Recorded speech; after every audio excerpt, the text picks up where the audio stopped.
I think when we look at a lot of like EU regulations, very often they are driven by two things: customer protection and two, free competition. And PSD3, and there are some adjacent regulations like IPR, instant payments regulation, very much promote these two. Free competition, there is something that's very important for the regulator, and is to create a level playing field across all participants. And we've been discussing fintechs and PSPs and banks.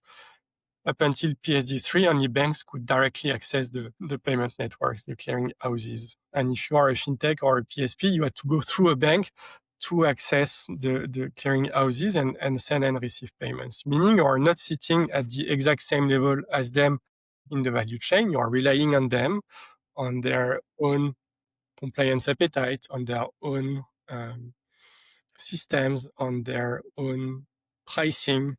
So you're not really competing equal to equal with these banks. And this is one of the things that PSD3 is changing.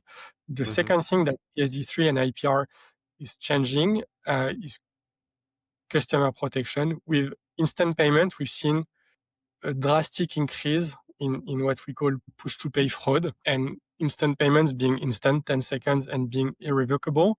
We've seen very strong increase in fraud. So PSD3 and IPR introduce what we call verification of payee, which is the ability for the customer, and it's actually mandatory for their payment service provider, their bank, to verify the name of the beneficiary before sending a payment, to make sure that you are sending the payment to the right person and that you are not being phished, sending money to a fraudster when you believe you are sending money to your landlord. So these are some of the changes introduced by PSD3 and IPR, both for consumer protection and free competition.